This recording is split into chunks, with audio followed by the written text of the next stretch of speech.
أعوذ بالله من الشيطان الرجيم بسم الله الرحمن الرحيم إنا أرسلناك شاهدا ومبشرا ونذيرا لتؤمنوا بالله ورسوله وتعزروه وتوقروه وتسبحوه بكرة وأصيلا أعوذ بالله من الشيطان الرجيم بسم الله الرحمن الرحيم إنا أرسلناك شاهدا ومبشرا ونذيرا ماقبل میں اللہ جل شانہ نے فتح مبین اور صلح حدیبیہ کے ضمن میں اللہ کے رسول اور مومنین کو کچھ انعامات دیے تھے. انہی انعامات میں سے من جملہ یہ انعامات بھی ہیں. اللہ جل شانہ کا ارشاد ہے کہ اے مخاطب، اے پیغمبر، ہم نے آپ کو گواہ اور خوشخبری دینے والا اور ڈرانے والا بنا کر بھیجا. ارسل ارسال افعال سے بھیجنا، شاہدن گواہ، شہید یشہد شہادتن گواہی دینا، مبشر اسم فاعل، تبشیر سے خوشخبری دینے والا، اور نذیر فاعل کے وزن پر فاعل کے معنی میں اس کے معنی آتے ہیں ڈرانے والا. ہم نے آپ کو گواہی دینے والا بنا کر بھیجا، یعنی قیامت کے دن اللہ کے رسول صلی اللہ علیہ وسلم تمام انبیاء اور اپنی امت پر گواہ ہوں گے. حدیث شریف میں ہے کہ قیامت کے دن اللہ جل شانہ جب تمام لوگوں کو، اولین و آخرین کو جمع کریں گے، تمام انبیاء اور ان کی امت کو جمع کریں گے. بعض انبیاء ایسے ہوں گے کہ جن کا کوئی بھی امتی نہیں ہوگا، کچھ ایسے ہوں گے کہ جن کے ایک امتی ہوگا، جن کے 2 یا 10 20 اور کوئی لاکھوں کی تعداد میں ہوں گے.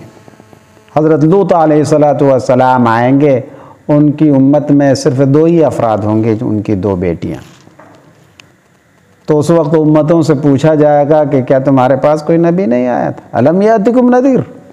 تو وہ صاف صاف منع کر دیں گے کہ ہمارے پاس تو کوئی آیا ہی نہیں، ہمیں کسی نے خوشخبری نہیں دی جنت کی، اور نہ ہمیں کسی نے جہنم سے ڈرایا.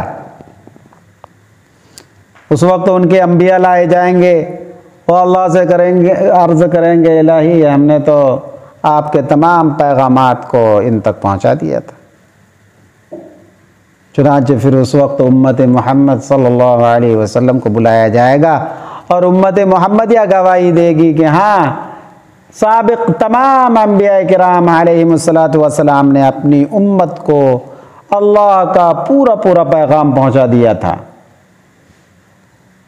اس وقت ان کے امتی اعتراض کریں گے کہ امت محمد تو بہت دنوں بعد آئی ہے، ان کو کیا پتہ؟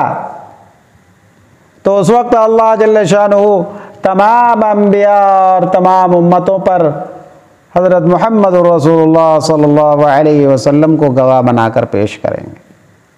رسول اللہ صلی اللہ علیہ وسلم گواہ دیں گے کہ تمام انبیاء نے، تمام پیغمبروں نے اللہ کا دیا ہوا پیغام اپنی امت تک پہنچا دیا تھا.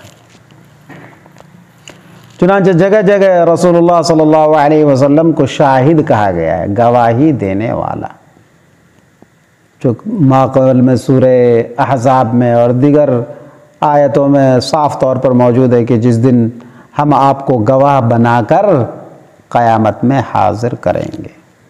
تو بہرحال رسول اللہ صلی اللہ علیہ وسلم کو ایک انعام یہ بھی دیا گیا ہے کہ وہ گواہ ہیں، شاہد، مبشر، خوشخبری دینے والے ہیں دنیا میں جنت کے بارے میں. جو ایمان لے آئے ان کو جنت کی اور آخرت کی آسائش و آرام کی خوشخبری دینے والے، اور جو ایمان نہیں لائے ان کے لیے نذیر، ڈرانے والا، جہنم کی آگ سے ڈرانے والا.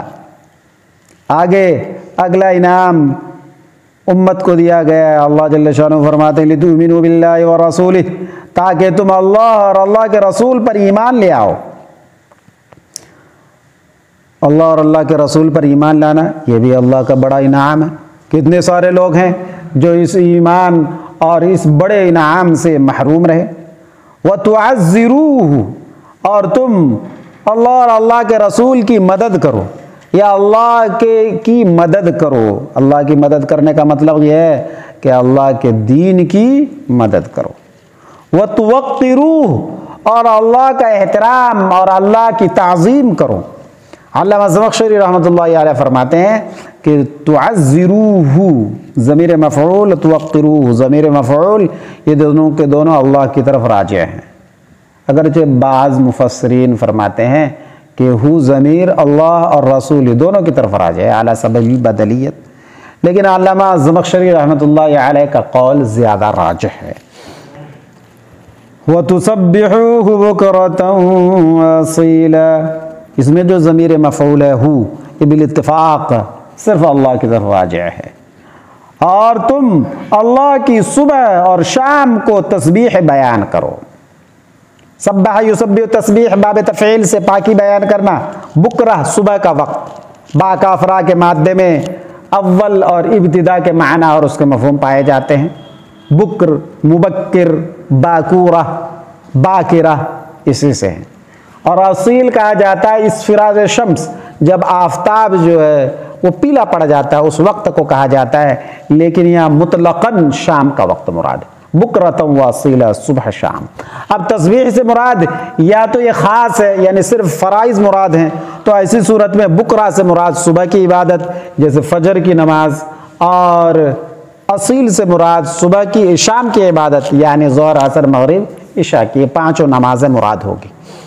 اور بعض مفسرین کا قول یہ ہے کہ اس سے عام تسبیح مراد ہے، اس میں فرائض و نوافل وغیرہ ہر طرح کی ذکر و اذکار اور تسبیحات سب کے سب اس میں شامل ہو جائیں گی۔